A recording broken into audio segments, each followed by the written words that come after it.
Asher and Pipeman on W4CY Radio.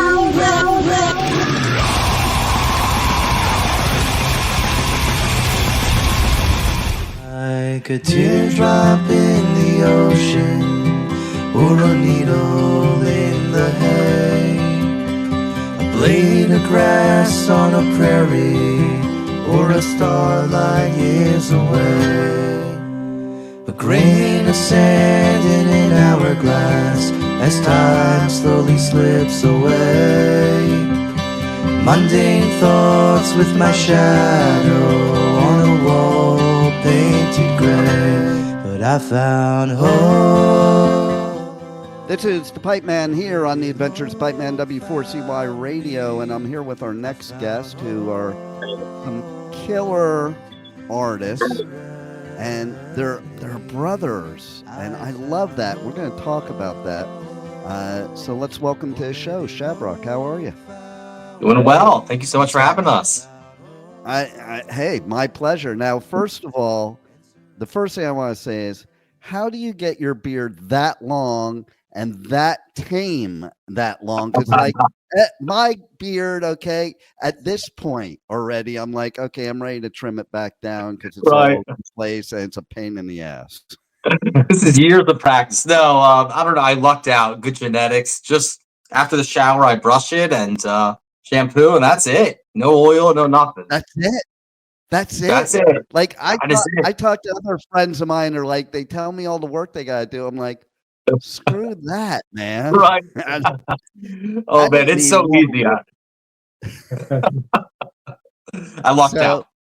There you go. I love it, man, because that is a badass beard. Like if I grow a beard like that, of course, I think it's like your hair too. Like I've had hair down the middle of my back, and getting past that middle stage is the hardest part. And I think it's the same with my beard. It's like I get to a certain point, I'm like, yeah, fuck it. Yeah, pretty much. You just got. I think it's like I should have just grown it during COVID, and then what happened. Exactly. Yeah. So something else I noticed. Okay, so I didn't even notice till right before starting the interview, but I was looking at the notes, and I'm like, oh, wait a minute, which is spelled right? Your last name or the name of the band? And then it's like, oh, what an idiot I am.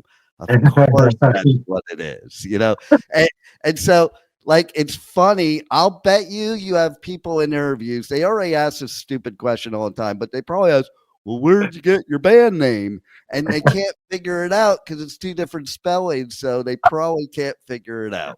We've had that. Great observation. We've honestly had that, I don't know, a bunch of times. Yeah, already. And we just thought it was like a cool, unique thing to do and to sort of use both names. I know, right? It's perfect. Yeah. And what we did was actually, this is a CD. I don't know if you could see. So we did the O and the I, and to incorporate both. So it's a Shavrick and Shavrock. Oh, that is cool. What a great idea. I love that. Thank you.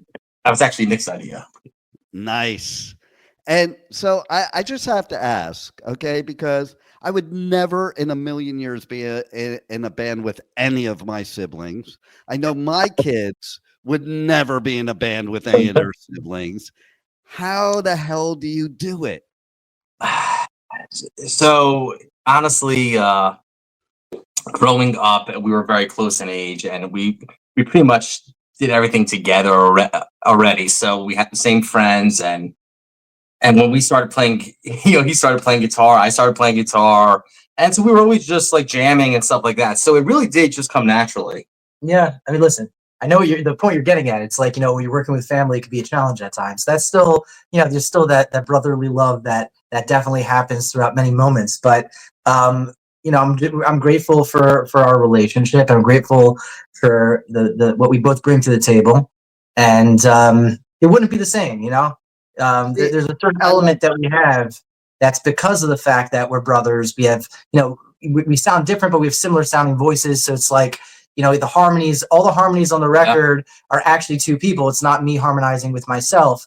So there's that element. So, it came natural, honestly. Yeah, exactly. I think that's way cool. And Mhm. one of the biggest benefits I always think of is at least you can trust your other band member. Okay. Right. Yeah. Like, I don't even know if I could say that for my siblings, but in general, you get, but I think about it, like I have this one brother who'll probably never listen to this interview, so I could talk shit about him anytime I want. And he always used to say when we were younger, like when I say younger, not kids, but younger, like I was in my late 20s, he was in his early 30s. And he's like, I'll always be 6 years older than you. I'm like, big shit. That don't mean shit. I'm married with 4 kids. You've never been married. I run a business. You work for somebody. Like, I don't see how the 6 years is making a difference, but he always did. And I think he still always does. So what would happen is be that hierarchy in the band, you know, like I'm the older brother and what I say goes. And now Mhm. we'll take something that's recent. Okay. I started rewatching the Osbournes after Ozzy died Mhm. because I'm like, I don't even remember it. I gotta watch it Yeah. again. And I could never see Jack and Kelly being in a band together. Of course, they have a very tight relationship. They love each other to death, but they're Mhm. just 2 totally different people, and they would probably kill each other if they were in a band together. I think we lucked out that we have a close working relationship, and we sort of can, I don't know. To make it work, you Yeah. know? You treat each other as equals is the way I look at Yeah. it from what you Yeah. said. Absolutely. We both sing. We both play lead guitar on the album, actually. So it's an interesting mix. Yeah, we definitely approached this as a partnership going into that. We kind of had to have that mentality. That really was a benefit to everybody. And everyone brought something different to the table. Nick would write the songs. I would come up with these very melodic guitar lines that would go with the songs. And so, as Ron would always say, it's like baking a cake. Right, exactly. Right? And I love too that you both play guitar, you both sing. Because usually when you have bands, when there's brothers in it, it's like somebody has to pick one instrument, somebody has to pick the other. And Yeah. sometimes it comes down to who pulled the shortest straw. Mhm. Right. I think we both kind of went into our positions kind of by happenstance, but I mean, I didn't really anticipate being a lead singer of a band. I always thought I'd be like, you know, just lead guitarist in a band, you know, kind of not in the background, but not everything just like on you, you know. But I kind of got like pushed into this position based on I wrote all these songs, and then Akiva and I started playing them, and then he started singing harmony with it. It kind of just happened on its own. And it was the way that it was meant to be, and we kind of just moved ahead with that. But what's kind of cool about our style, which I think is pretty unique in terms of the different elements. You know, certain elements may not be unique in itself, but all those elements together is something quite unique. Our producer Bumblefoot, Ron Bumblefoot Thal, kind of would describe us as if you can imagine like those Simon and Garfunkel-y, softer harmonized vocals, but then you have like those driven heavier guitars from like the 2000s, like Creed or Three Doors Down or Daughtry type of thing. And then you add in some Scorpions harmonizing guitars, and then some really Like Slash, yeah. you know, or Zakk Wylde type of guitar solos. It's all of that is Shavrock, which I don't think really exists till now. Right? Well, and it's way cool. And I tell you, I have to give you credit too. So to me, singing and playing guitar is hard enough, but singing and being a lead guitarist is really difficult. It's like, Yeah, for sure. you know, you got to be on point for both of them, and Mhm. and It's a good no point, yeah. no laying back. You know, Right. you could be a rhythm guitarist and like lay back and sing, and you know the chords, so it's easy and stuff. Mhm. But the focus on the right notes, both in the lead guitar and in the Mhm. singing, man, that's amazing. You hit the nail on the head. I tell him that all the time.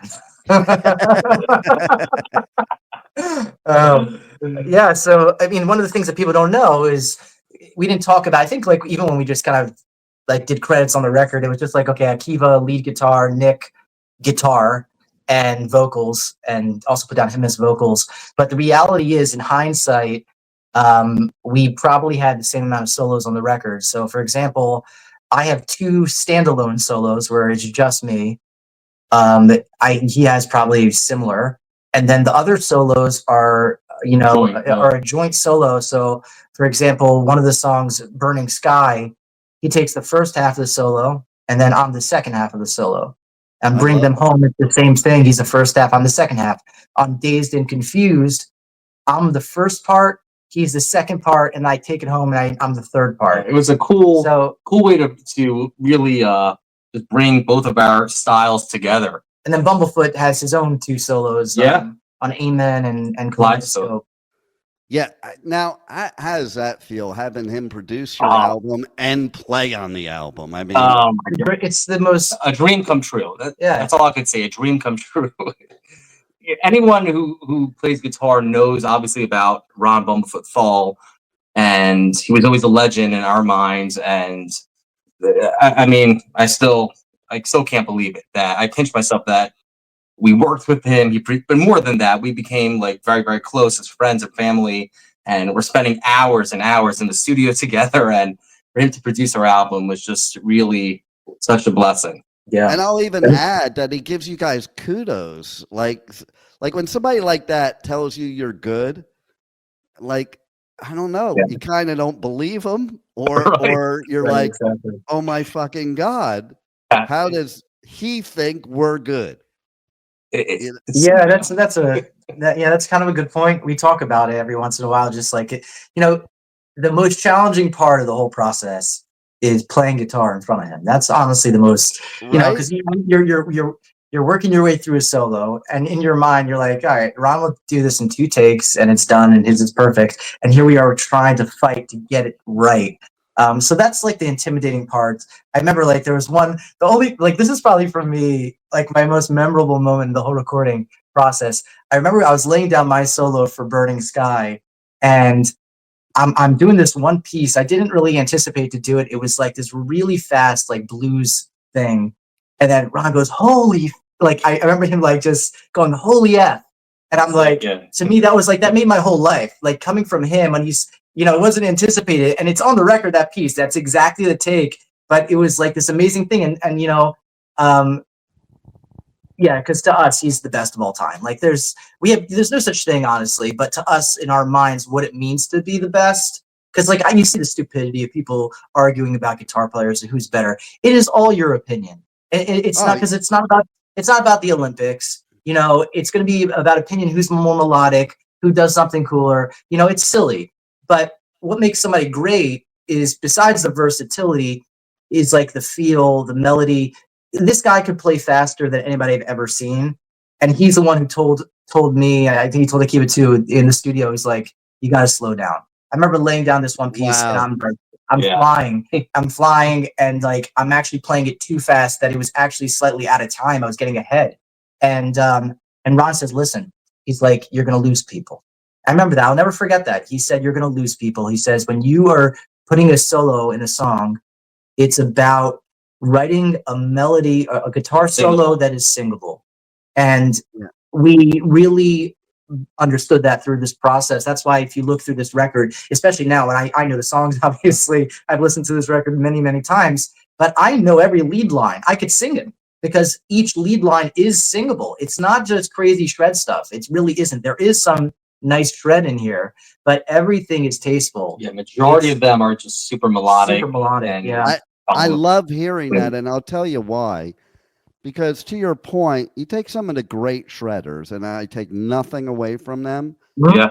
But after you listen over and over again to the songs, they get old or boring because it's like the same thing, and it's really not about the melody. It's about the shredding. There's no sweetness there. It's a lack of sweetness. And that's what makes it, I think, an amazing player. There's a song actually he did.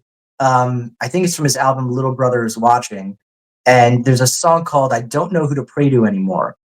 I think he wrote those songs actually when he was in GNR, and he was maybe even going to do them with GNR as part of a GNR record. Not really sure, but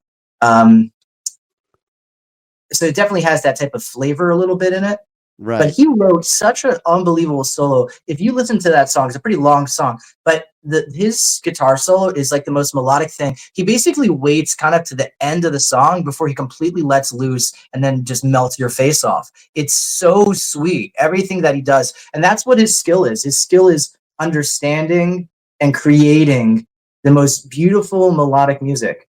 And people wouldn't really think that that's him, like, because he does very, you know, a lot of his other stuff is very obscure and interesting type of music, and he can do everything. Yeah, and I love what you said at the end, because it's like he gave you something first, and now I'm going to shred. Exactly. You know, it's basically the way I look at it, you know? Yeah. And something else too, you know, I relate to, and it also relates to your album and what you guys are about. I'm also a motivational speaker. So cool. When you were talking about, you know, playing in front of him, it's kind of like I've shared the stage with some of the biggest speakers there are that were mentors of mine since I'm 11 years old. And when I know in the beginning, when I knew I was on stage and they were like sitting there watching, in my mind, I'm like, oh, fuck. Yeah. Basically, you know, like it's the audience didn't make me nervous. Right. And then even in this, okay, so I've actually interviewed DJs from Sirius XM. I've interviewed Ricky Rackman, and like interviewing people like that, I'm like thinking, are they judging me while I'm interviewing how good I am? Like it's one thing interviewing a band. It's another thing interviewing somebody that's on your level or above your level in the same industry. And you're like, I wonder what they're thinking right now while we're talking. You know, so I totally get what you were saying. Now, the other thing is I love that Hope found me. Because I'll tell you what, especially in 2025, Hope needs to find a lot of people. Okay, because I don't even know where it went.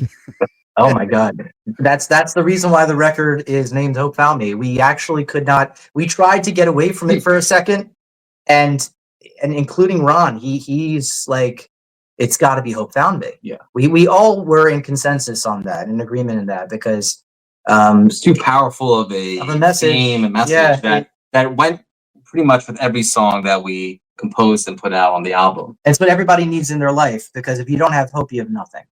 No doubt. You know, and that's how, like, I've learned from talking to people through the years, that's really where people go down a bad, dark place, you know. And one of the things, if you take prisoners that go to prison, like, they tell prisoners to let go of hope because hope will destroy you in there.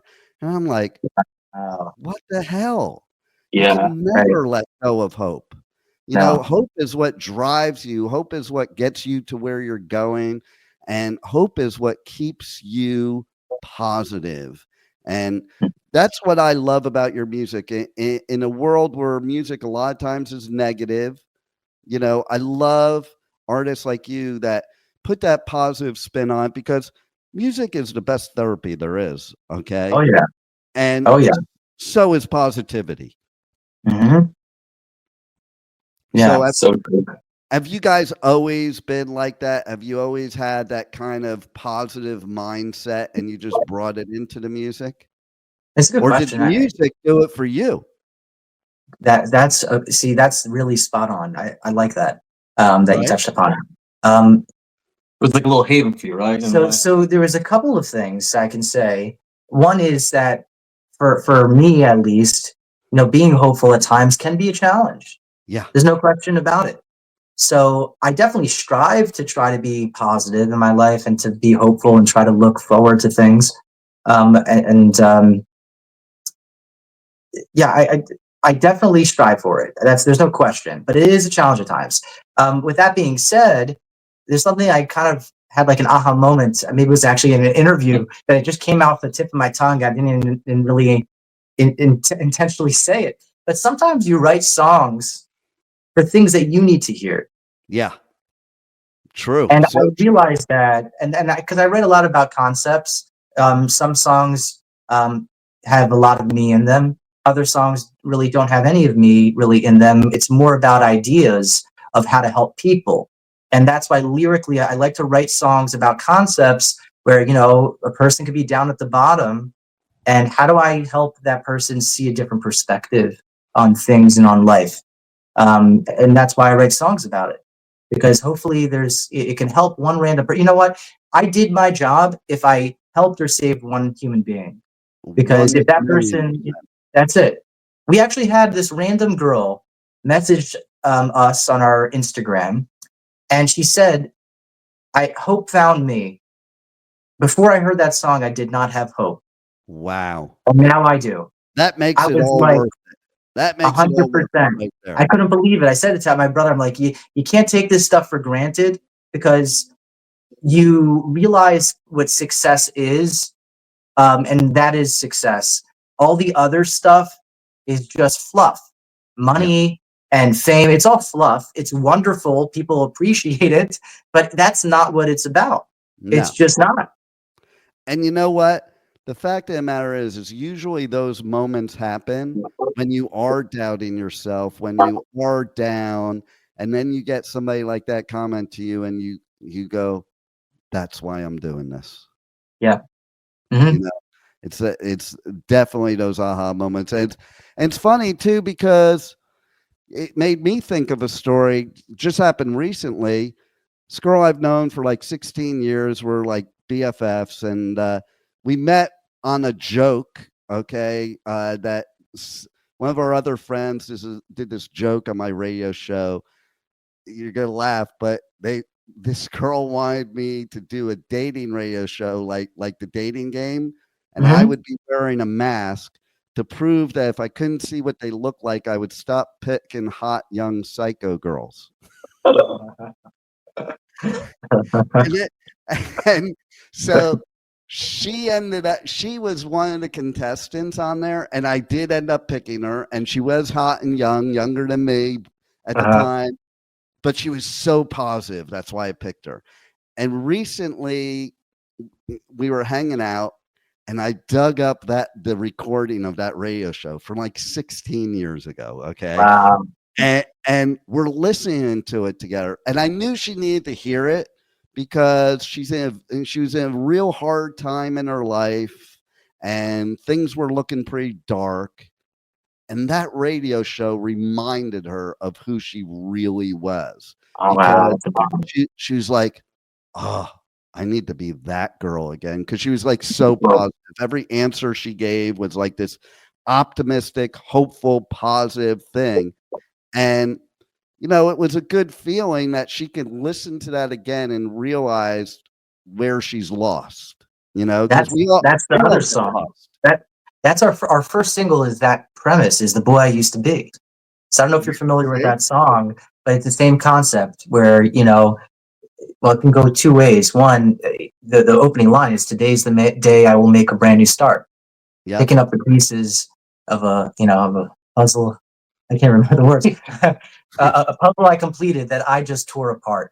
And, you know, the song is about reflecting back on life, to basically say, you know, when I was a child and I was looking at growing up, and I always thought I was going to be whatever you're going to be. Let's say somebody wanted to be an astronaut.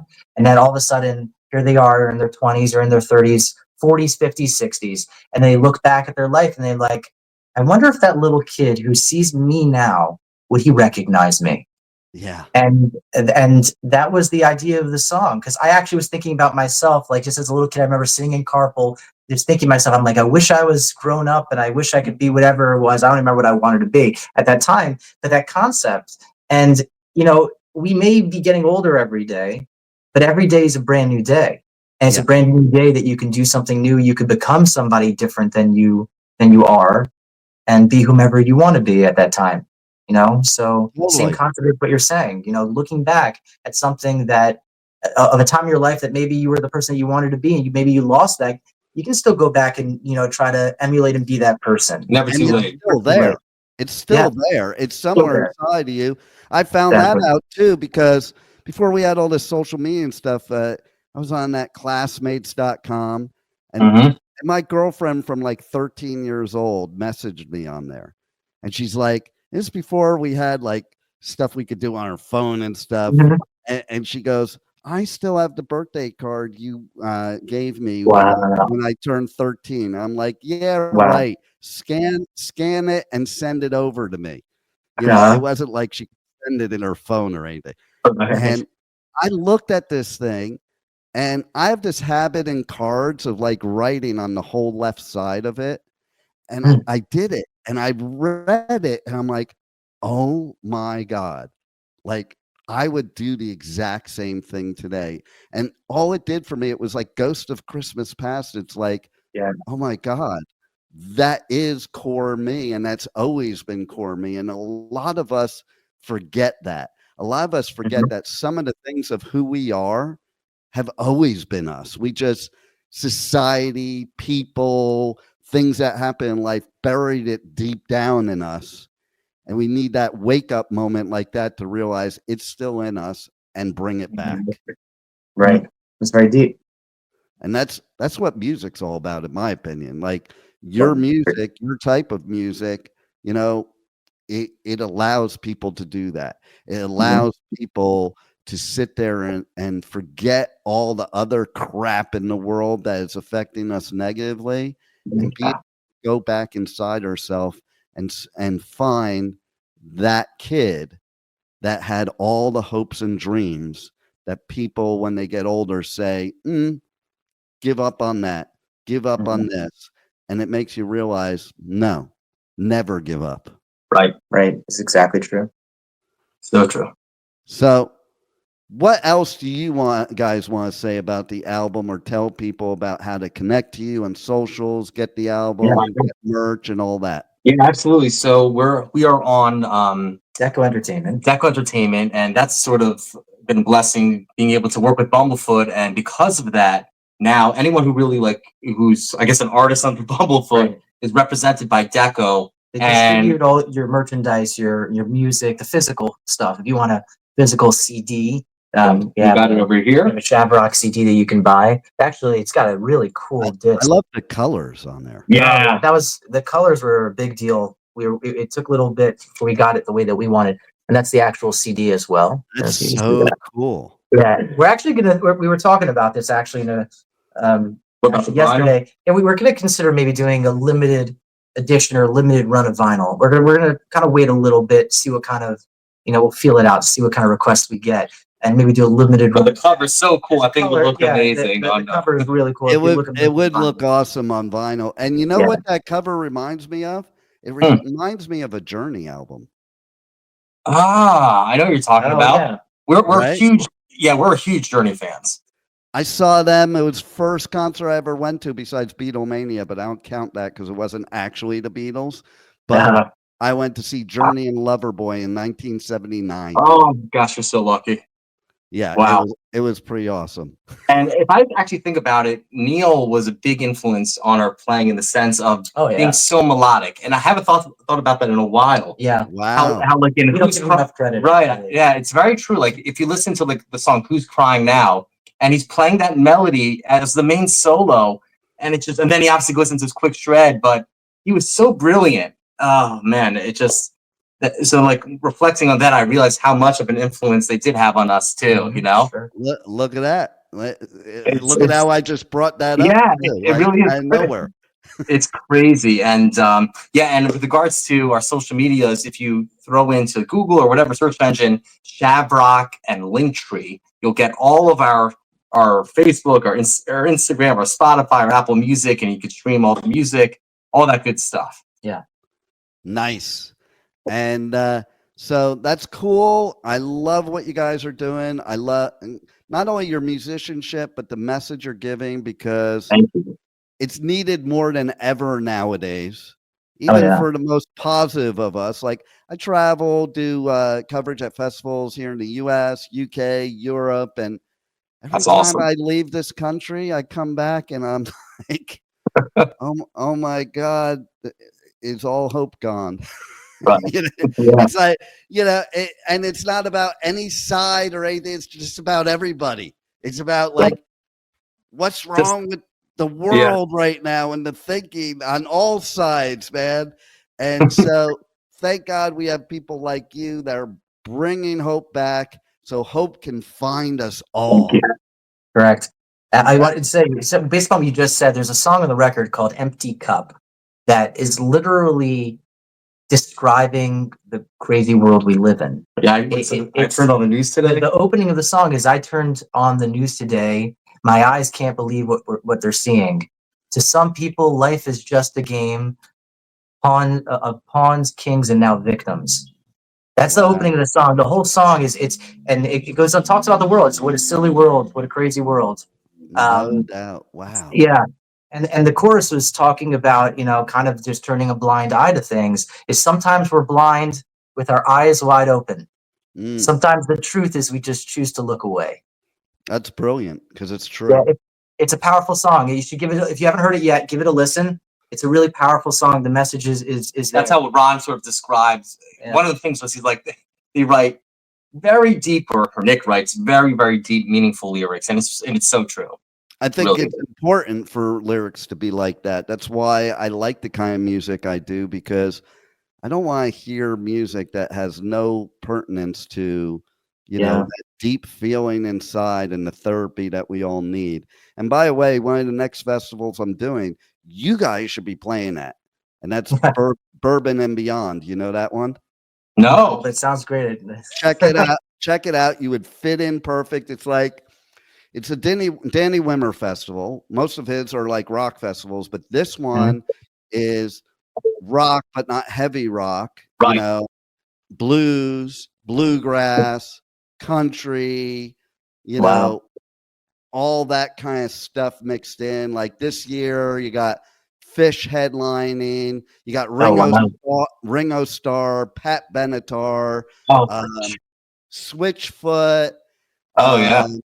Let's see. Well, Blues Traveler. I can't believe I almost forgot that, because I'm no. But yeah, those are all great. It's funny. We grew up on Pat Benatar. I have to tell you. So my dad and my mom loved. My dad probably still has her vinyl stuff. It was all on vinyl, Fire and Ice, all that good stuff from back in the day. Wow. Always, and he's an underrated guitar player. Neil Giraldo, again, another influence you don't think about. Neil was a huge influence on us in terms of like some of his solos they wrote. Again, very, very singable lead lines. Almost all of his solos are. I think some of the greatest guitarists are the ones that people aren't talking about. Right. You know, everybody talks about the obvious ones, but even Eddie Van Halen, everybody knows about him, talks about him, but I think there's a lot of guitarists that nobody even knows that probably blow him away. Not that he's bad. Yeah. It's not that he's bad. It's just a matter of there's such talent out there. There is. It's amazing the kind of influences you can have, and it's great that guys like you have those kind of influences, because I think that's what makes a musician unique. If they follow after the ones that everybody knows, then they usually sound like the ones that everybody knows. Right. Everybody's just trying to be a clone of the guy that they love, you know? Exactly. You lose.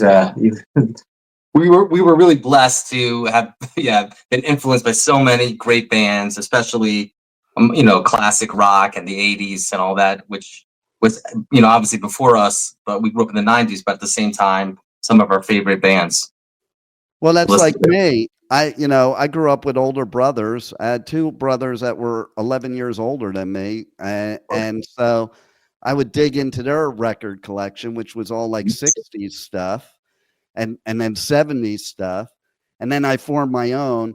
And I think that is a big difference of back then compared to today, is all of us from back in those times, it was like a foundation that kept being built on, For me, I was listening to all that great 60s stuff, but then I fell in love with Zeppelin, and then I fell in love with Sabbath, and I fell in love with the Grateful Dead, and then I fell in love with Metallica and Slayer. It's like all these different transitions, and they all are part of me, and I think a lot of kids today, they're not getting those type of influences. You know, they're getting this. Yeah, it's fun. the most It's funny recent- growing up.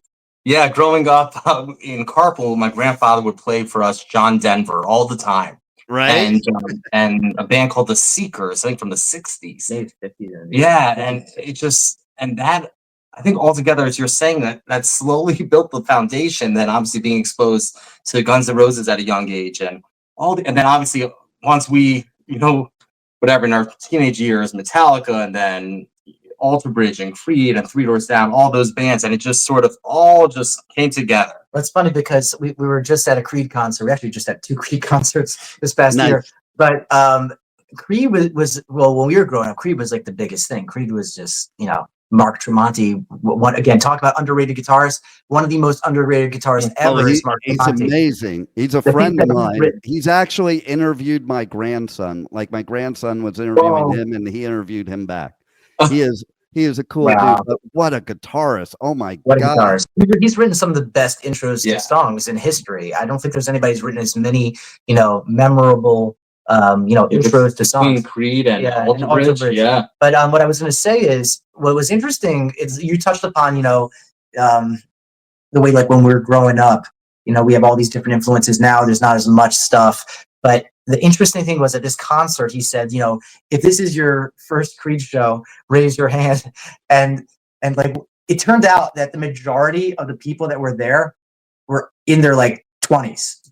Wow. There's been a crazy college resurgence. I think like Higher Recharted or something. Or something through TikTok. Through TikTok. Or something crazy. It's They because got of something- TikTok for sure. Yeah. There was some resurgence. I think Higher started charting again, and all of a sudden now these teenagers and Like early 20 Right. people in college, they're all literally jamming to Creed. I'm like looking at this kid next to me, he's jamming to Creed, little frat guy. I'm like, what is going on? But it's amazing now. Maybe now with TikTok or whatever, that older bands are becoming relevant again, and then people could kind of appreciate the great music that already was. And I hopefully think a lot that'll- of it's coming back too. Like Yeah. So you have bands like Rival Sons or Dirty Honey that are bringing back that musicianship and kind of rock music from the 70s type of vibe. so Mhm. cool. Yeah, I love that. It really is. Which is great because like I'm a metalhead, but I'm a metalhead that also loves blues and loves bluegrass and loves 60s music, 70s music. And you find a lot of metalheads nowadays are in some ways more gatekeeper than we were in the 80s. But then there's the others out there that are discovering stuff. And I also mentioned it earlier. I think it's totally cool that, kids are going to see bands that the dudes in the band are 60 years old. Like when I was a teenager, I went to Metallica's first show ever. You would never catch me at that age going to a Metallica show when they were 60, like I'm their age. I'm a couple years younger than them. So that's why it was cool. Like, hey, let's go see all these bands that are our age, But my generation would never have like gone to see them if they were 60, Right. So it's kind of cool nowadays. Or these kids that are wearing Misfits shirts, but they actually know who the Misfits are in their song. Right. Yeah. Yeah. I mean, for me, it was like that was one of the reasons why I wanted to see Journey, because I'm like, these guys are probably close to 70 now.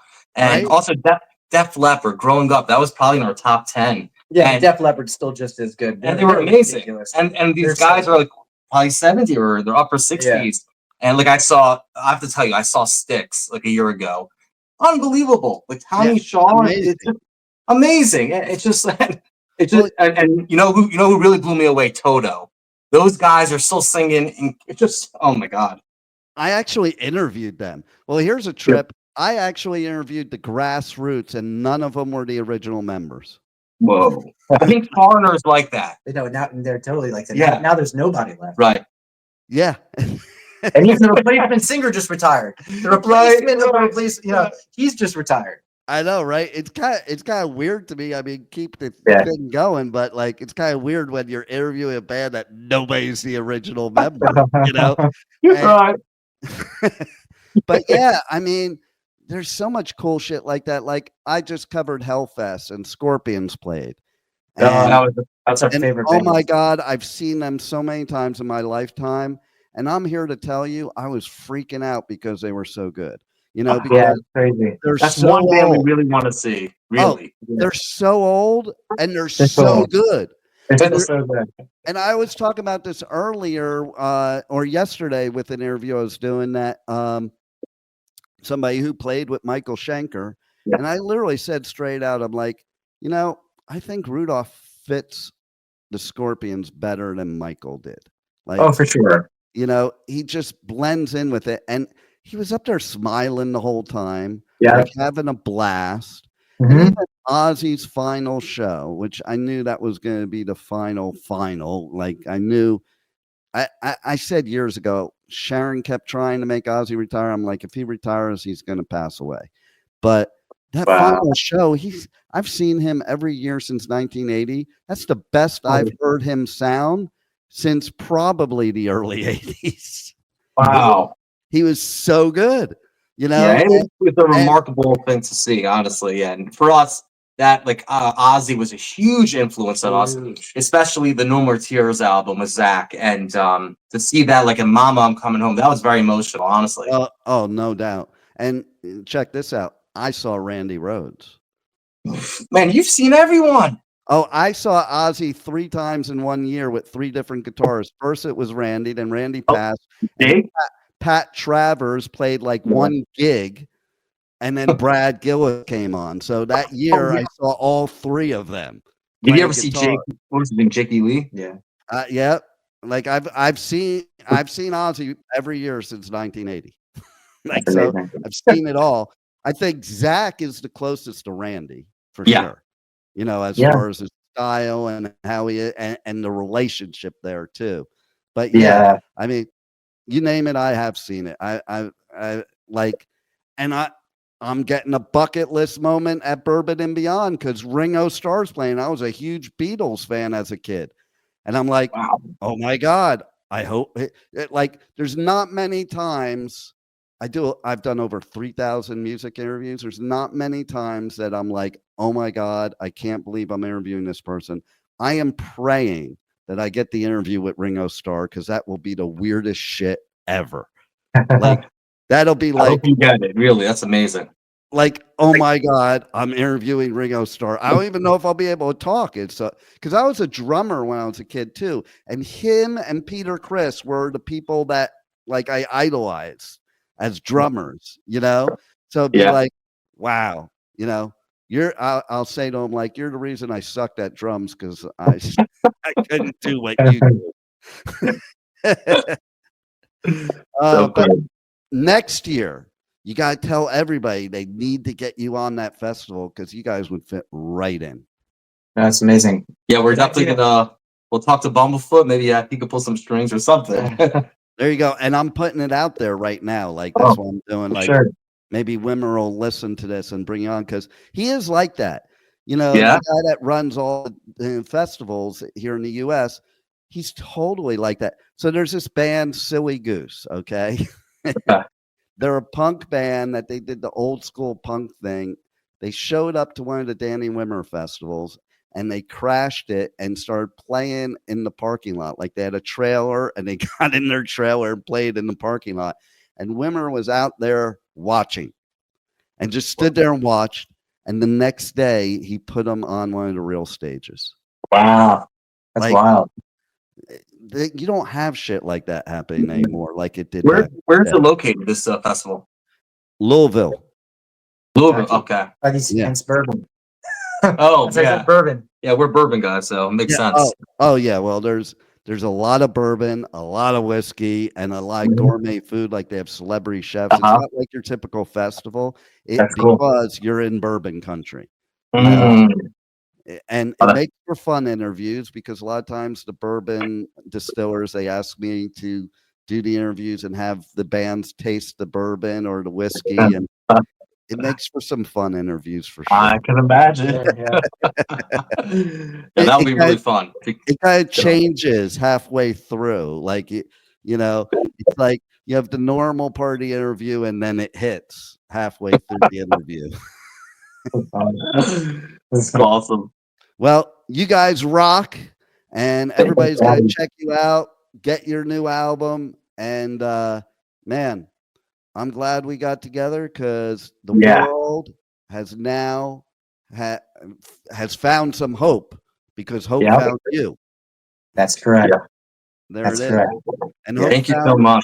Hope found me now that there's real musicians out in the world once again, and not AI musicians. Yeah. Oh gosh. Yeah. Thank you so much. It's been a blast, really. Well, thank you for being on the Adventures of Pipeman. Absolutely. Thanks for having us. Thank you for listening to the Adventures of Pipeman on W4CY Radio.